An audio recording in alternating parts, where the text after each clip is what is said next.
Assalamualaikum warahmatullahi wabarakatuh. Hai teman-teman, saya Erita Latifatul Holbi Dan saya Lailatul Aziza. Kami dari Prodi Akuntansi Fakultas Ekonomi dari kelompok 4 akan membahas tentang laporan auditor independen. Kita akan membahas tentang laporan auditor independen.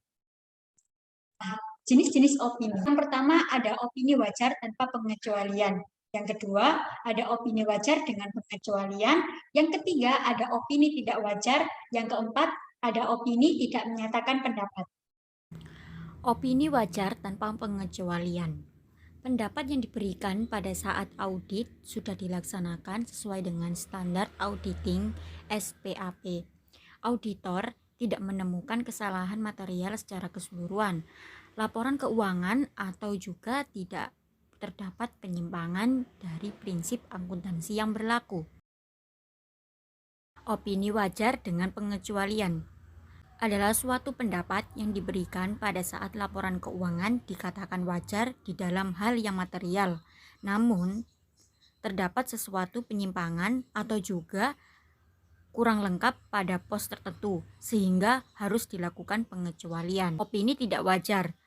Suatu pendapat yang diberikan pada saat laporan secara keseluruhan itu bisa terjadi jika auditor harus memberikan tambahan suatu paragraf untuk dapat menjelaskan ketidakwajaran atas suatu laporan keuangan yang disertai dengan dampak dari akibat adanya ketidakwajaran tersebut pada suatu laporan auditnya. Opini tidak memberikan pendapat. Suatu pendapat yang diberikan pada saat ruang lingkup pemeriksaan yang dibatasi, sehingga auditor tidak melaksanakan suatu pemeriksaan sesuai dengan standar auditing yang diterapkan oleh IAI. Menurut auditor, itu menyatakan bahwa laporan keuangan yang telah diaudit itu menyajikan secara wajar. Bagian-bagian dalam laporan auditor itu terdapat yang pertama, judul laporan, yang kedua, pihak yang dituju, yang ketiga, paragraf pendahuluan, yang keempat, tanggung jawab auditor, dan yang kelima, opini, yang keenam, tanggung jawab pelaporan lainnya, dan yang ketujuh, terdapat tanda tangan auditor beserta tanggal laporan auditor. Untuk lebih jelas lagi akan disampaikan oleh rekan saya, Aziza. Ada beberapa bagian dalam laporan auditor, yaitu pertama, judul laporan. Harus memuat kata independen yang menegaskan ketidaktergantungan atau independensi pihak auditor terhadap audit.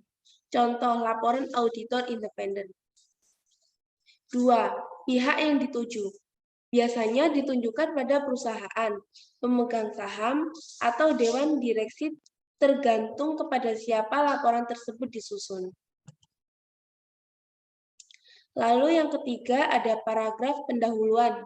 Berisi pertama, pernyataan bahwa laporan keuangan telah diaudit.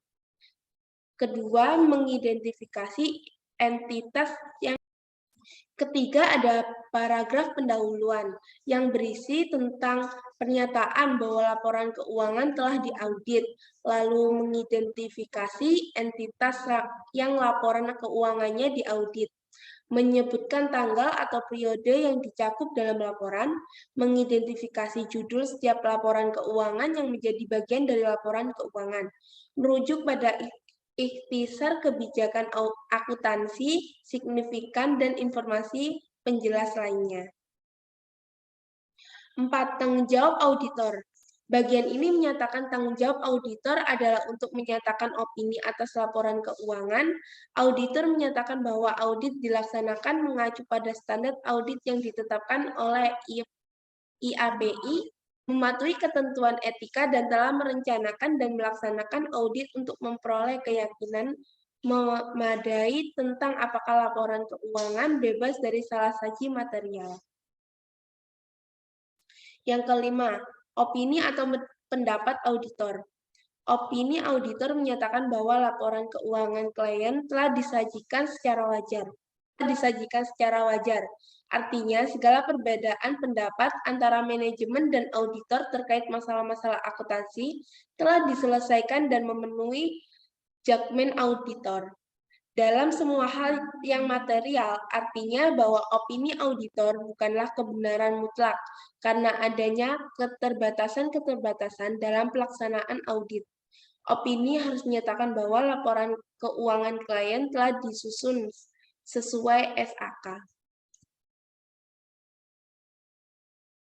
Yang keenam, ada tanggung jawab pelaporan lainnya.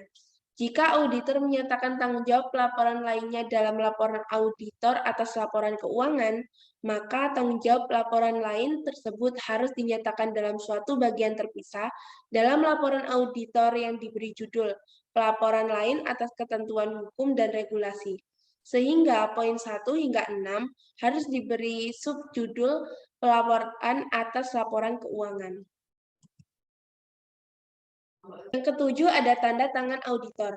Tanda tangan laporan dilakukan dalam nama KAP dan nama rekan, serta mencantumkan izin KAP dan alamat KAP, bila dicantumkan dalam kop surat. Nomor izin rekan yang menandatangani laporan auditor.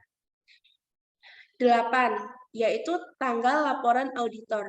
Tanggal saat auditor telah memperoleh bukti audit yang cukup dan tepat untuk menyatakan pendapat.